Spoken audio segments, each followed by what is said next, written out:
We want to take you now to Los Angeles, where officials are giving an update on that explosion at a sheriff's department training center that killed 3 deputies. Let's watch.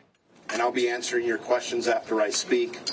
But if you look around me, the team that I have, that I'm surrounded by, members of the board, my partner, Jim McDonald from the LAPD, Tony Maroney from LA County Fire, CHP. I could go on, and I'll talk about some of that as we go on. So it is somewhat of a beautiful day today weather-wise, but there's definitely a black cloud hanging over the Los Angeles County Sheriff's Department and our county family.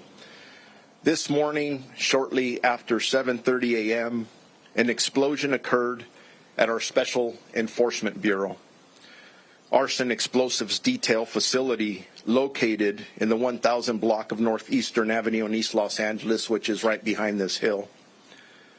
Tragically, there were 3 sworn members who were fatally killed that were assigned to our arson explosives detail. No other department members were injured or transported to any hospitals.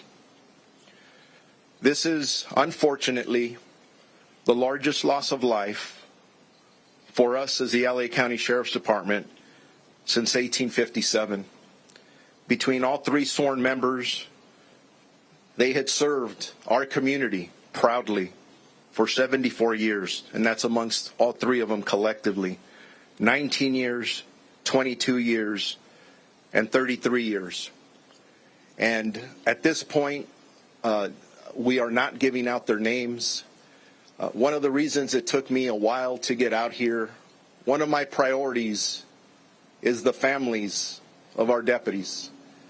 And I've met with several of them this morning. There are still others who are on their way. There are others who have not been notified. The last thing I want to do is them to turn on the news and find out that way. So thank you for respecting that at this point.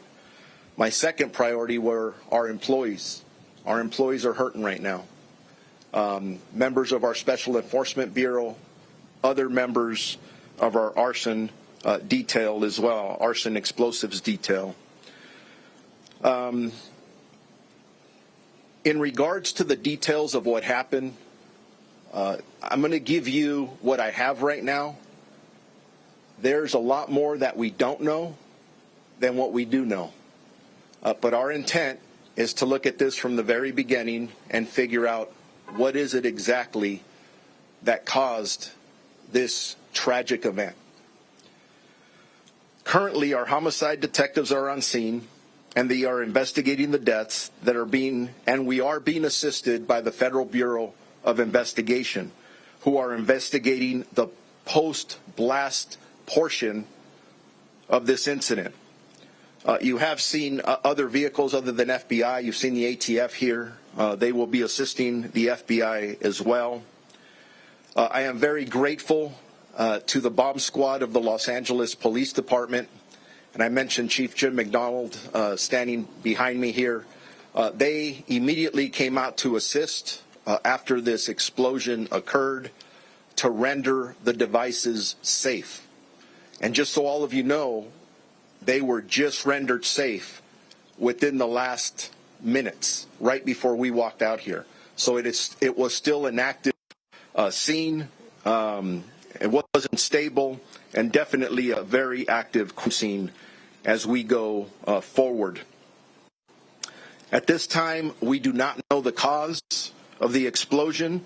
However, the Pacific area has been closed off due to the ongoing investigation. We believe there is no threat to this community. Actually, I could tell you there is no threat to this community. This is an isolated incident. And again, no threats. We have road closures, Eastern Boulevard between Blatchard Street and Lotta Drive. And again, I do want to thank all of our local partners, our local elected officials that are here to help us get through this very difficult time. We have our Psychological Services Bureau personnel on scene that are assisting our employees at this moment, along with peer counseling and chaplain services. And as I said earlier, I have met with 2 of the 3 families thus far. And as you can imagine, those were extremely challenging conversations. So, anyways, ready for questions. What type of an item? Improvised explosive, military explosive? And the second question, what were they attempting to do? Move it and transport it, or render it safe here on the spot? Those are all good questions that Pete just asked. Now that the investigation has started, now that the investigators can actually get in to the scene that it was just rendered safe, we will be able to answer all those questions. Too early right now to be able to answer that. Were there other military style or military grade explosives nearby that were rendered safe by the LAPD bomb squad? We will know that hopefully in the next couple of hours. Sir, were they moving these explosives from one place to another? Were they investigating existing explosives already in the facility? And what were they doing? All these questions are really good questions, and they're the questions that we have as well. The investigation is just about to get started on all this, and these are all the questions that we're going to want answers to, and we'll get them. But simply, right now, I wanted to get out here. I know all of you have been waiting for a while. I'm giving you the information I have, and we're not there yet. Thank you. Can you say something in Spanish for us, please? Let's wait for the English, and then we'll do the Spanish afterward, if that's okay.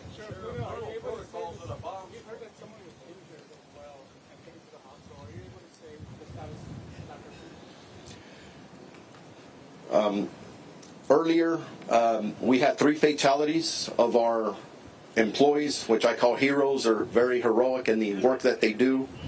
We had no other injuries other than the 3 fatalities. And just so all of you know, the members of this team, I've heard over and over the word elite being used. I think sometimes that term gets overused. But if you're familiar with our Special Enforcement Bureau, they're the best of the best. And the individuals who work our arson explosives detail, they have years of training. And these members, usually the average calls that they go to in dealing with some very dangerous situations or items average about 1,100 per year. So these aren't people who don't do this very often. They are fantastic experts. And unfortunately, I lost 3 of them today. Sheriff, regarding what happens here, why were these materials brought back to missing? If there was a possibility that they were unstable or dangerous, normal protocol would be to take it to wayside, the bomb range out there. You don't run a risk here. Why was it not done out there, or were they in the process of trying to move this to transport it out to wayside to handle it better? Those are all questions, Pete, that we're going to get to. We need to go from A to Z to know exactly what happened. That's why we have our partners here from the Federal Bureau of Investigation that will be conducting the post-blast. There'll be a lot of details coming out there eventually. ATF is here to assist them, the National Response Team. These are individuals that have a lot of expertise in what they do. And again, all the questions being asked, very good questions. But if I waited to get the answers to those, I'd be here probably in 2 days. And I'm just trying to get out here in front of all of you.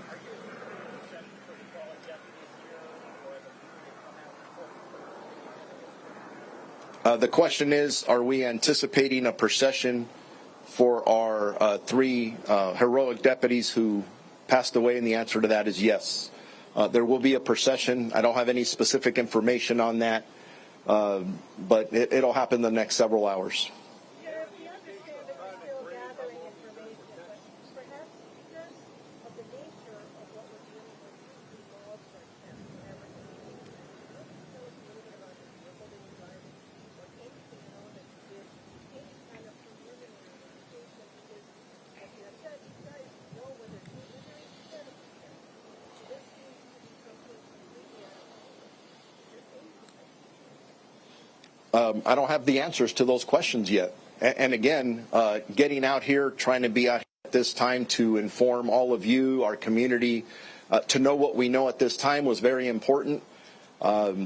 Again, all of you are amazing. You're asking very important questions, and we're going to get the answers, I think, to, if not everything, to most of them, but we just simply don't have that information at this time.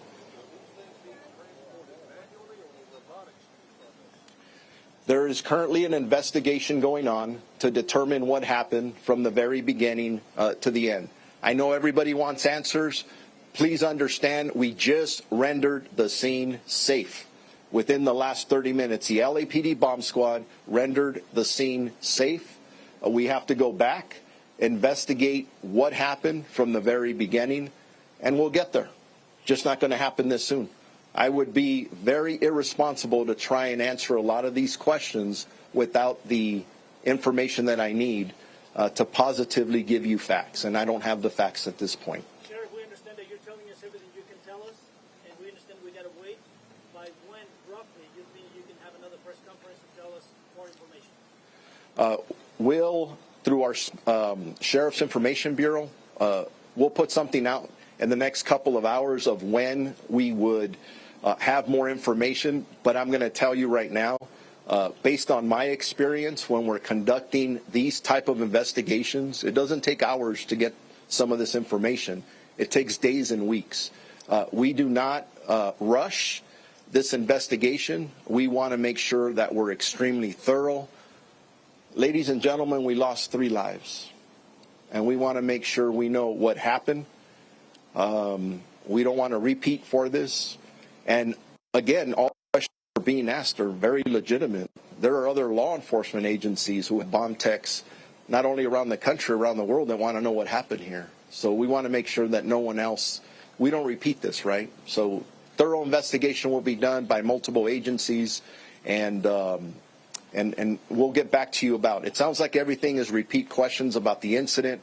I can't answer any of those right now because we don't have those facts yet. So with that, thank you all, and then we'll keep you updated on any progress on anything else. Appreciate each and every one of you. God bless you.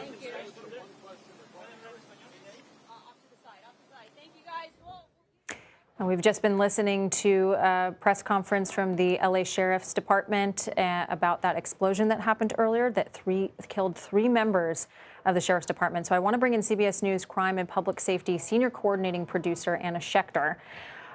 Look, a lot to cover here. And we just heard a lot of what we do know and what we don't know. It looks like the FBI is involved with helping, which we just heard from Sheriff Luna. So talk me through what you've learned from this and sort of what we do know versus what we don't know right now. Sure. Well, still so many unanswered questions, but we did glean from the sheriff there. The FBI is there on the scene, the ATF. Also, they have homicide detectives on the scene. They are also exploring all avenues. So it sounds like they still have a lot of questions. That we're a few hours after the incident. They said it occurred at 7:30 a.m. Pacific time this morning. And what our own Rich Esposito, he has sources. He in his own right is a bomb expert. And he doesn't, looking at this, he doesn't believe that this is an improvised explosive device. He thinks it's material, and he's told by his sources, material that was recovered yesterday, and potentially these 3 officials were moving the material, and while they were moving the material, it just exploded. So a tragic accident, my source at the Sheriff's Department told me. Just a horrific accident. They knew that they had this explosive material. It was not, they were not expecting it to detonate when it did. We also just learned that there are no other injuries, so it sounds like there were just 3 agents with the Sheriff's Department attempting to move this material that was recovered yesterday. Now, we don't know the circumstances of that. Was that explosive material that was found somewhere and someone called 911 and they were able to recover it and it didn't detonate until this morning? That is certainly a line of questioning that investigators are looking at right now. Yeah, I thought that was interesting. There were a lot of questions during that press conference about whether this was being transported, what the material was. Of course, Sheriff Luna kept saying, you know, we don't know at this time. These are all excellent questions. It does sound like, though, that from, his source, this was something that was found yesterday, recovered material. And I do want to note, the folks that were victims here, they're part of the Special Enforcement Bureau, the arson's explosive detail. So that sort of does comport with what you're saying. You mentioned that we heard from Sheriff Luna that there are homicide detectives on the scene. And I think, my ears perked up at that. Obviously, we don't know a ton, but what does that tell you about things that they might be thinking about in this investigation? Well, they're not ruling out that there was a bad actor involved in the placement of the materials at that site. They want to make sure that they rule that out, that they explore all avenues, and that they thoroughly investigate even that avenue, that potentially that explosive material was placed in that training facility by a bad actor. Now, my other sources are telling me likely it was just being stored there. They were attempting to move it. He does not believe that this was during a training exercise. Normally, you would have a lot more people involved in a training exercise. So luckily, there were only 3 people there on the scene who were affected, who were killed, sadly, but no other injuries to report. So it sounds like these 3 individuals were trying to move this material that had been recovered yesterday. I really want to know why we didn't hear about this yesterday. If there was explosive material found. But people get law enforcement get these kinds of calls all the time. Oftentimes, somebody calls in a bomb threat, something looks like an IED, and it's just some soda bottles tied together. Maybe the suspect wanted it to look like it, but it's not really explosive. I mean, I see these alerts from the NYPD here and there. So it does happen that people will call in an IED call, and it's actually not that. I mean, this is really alarming that it would explode and actually be deadly. Generally, if you have sort of accidental explosions, it can be fuel, it can be other chemicals used for experiments or preserving materials. Those can be combustible, but generally not in the way that it would be deadly. Yeah, I mean, obviously a lot left unknown. We heard from the sheriff they're going to be continuing to investigate. You have the FBI, you have homicide detectives involved. I know that you are going to stay on this. Sure, very unusual that this would happen. Right. Last time we saw this was 1976 in New York, where a bomb squad operator was moving a bomb and he was killed, a young man in his 20s. This is highly unusual. We still don't know if the 3 who were killed were actually wearing protective gear or not. So still so many unanswered questions, and I'm hoping in the next couple of hours we'll have more to report. And I know you will. You will be with us when we do. And I will just note, listening to the sheriff, you could hear his voice get choked up. These are 3 members of the sheriff's department that combined, he said, had over 74 years on the job. So a very sad day for that department. Absolutely. Anna Schecter, thank you so much. Of course.